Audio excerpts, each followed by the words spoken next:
Ladies and gentlemen, I am SidAlpha. I am showing Star Wars Battlefront 2 EA footage because we're all already pissed off at them, and I didn't want to inadvertently associate an actual good game with the situation at hand. That said, let's continue. As many of you are aware, I try to keep my content here on YouTube squarely focused on video games, specifically within the PC market and the gaming industry as a whole. That is what I'm passionate about, and I am not a fan at all of the constant requests I get to cover news topics in the current socio-political climate of the world, and more specifically within the US, as I find it to be completely abhorrent on nearly every level. However, when a situation comes along that affects not only my livelihood on the YouTube platform, but the future of that platform itself and the future of all content creators on this platform, I'm obliged to speak out. Being a content creator on this channel has turned into a never-ending battle for survival against YouTube's own advertisers, its horrendously ineffective and broken AI that results in constant partial or full demonetizations, and the resulting lack of visibility afforded to falsely demonetized videos even after they've been cleared.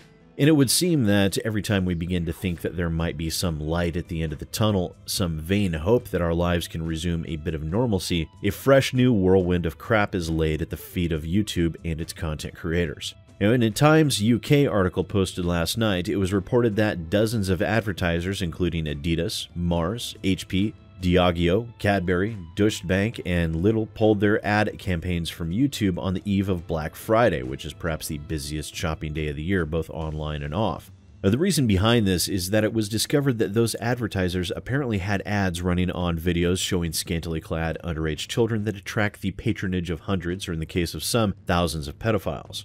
And in the Times article, they showed unverified images of these occurrences with banner ads running on them showcasing some of these underage children with stated comments superimposed on the clips. And to pile on, a YouTube flagger that wished to remain anonymous, according to the article, stated that there are only about 26 individuals actually active in the flagger program. Of those 26, 3 took it upon themselves to root out child predators, stating, YouTube does not care about the safety of children, they only care about their image. They also stated in the article, since August this year, we've reported over 12,000 predators to YouTube. There is far too much for a few volunteers to handle. There are at least 50,000 active predators on the site. YouTube knows the scale, and their inaction is resulting in the sexual exploitation of more children every day.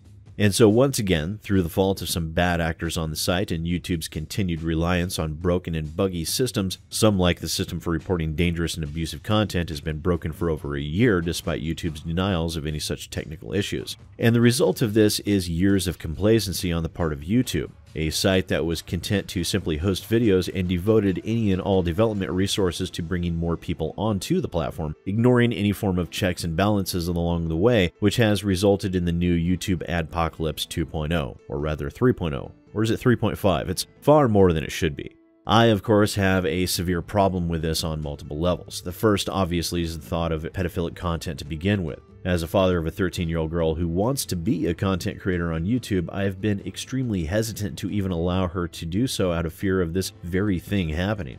My daughter suffers from autism and is a very kind and trusting soul. The thought of some sicko somewhere taking advantage of that innocence and grooming her fills me with more rage than I would care to admit to my audience. The fact that it happens at all is abhorrent enough. And secondly, and again obviously, is the fact that both myself and every other content creator on this platform will now suffer even more at the hands of bad actors who have given advertisers a reason to abandon the platform while still maintaining their own visibility out of quote-unquote virtue signaling that they are doing so. This also puts YouTube, as a site that should have significant leverage in these cases, onto the back foot and a position that is very much not an authoritative one. As one of, if not the most viewed online platform, companies should be scrambling to advertise where they will gain the most attention. However, due to the inept handling and mismanagement of YouTube, that is not the case. YouTube is left scrambling because of issues like these that could have and should have been prevented proactively, as opposed to retroactively attempting to pick up the pieces and clean up the mess. And channels like mine, who are already having our ad revenue decreased by over 90% due to false demonetization flags, can basically look forward to, well, nothing. Nothing at all. All we have to rely on at this point is our Patreon supporters and tips from streams, especially channels with less than 100,000 subscribers who will find it all but impossible to find sponsorship deals, which, again, might be even harder now due to the current corporate climate. I think it's time that YouTube look into diversifying its platform as it had already slowly eased into doing, and separate different content creator groups into their own platforms like YouTube Gaming. Create a barrier of separation there that perhaps might make it so advertisers might not pull out wholesale. Of course, that's purely wishful thinking on my part. Of course, they would pull out everywhere. They have absolutely no reason not to, and YouTube has surrendered all of its authority as the titan of views in order to placate larger advertisers, and so now we are purely at the whims of the advertisers over a situation that we as content creators could do nothing to change or help. So there we have it. Once again, all hopes of ever being able to take my channel full-time are getting pushed further and further away because of continued crap that YouTube should have fixed years ago.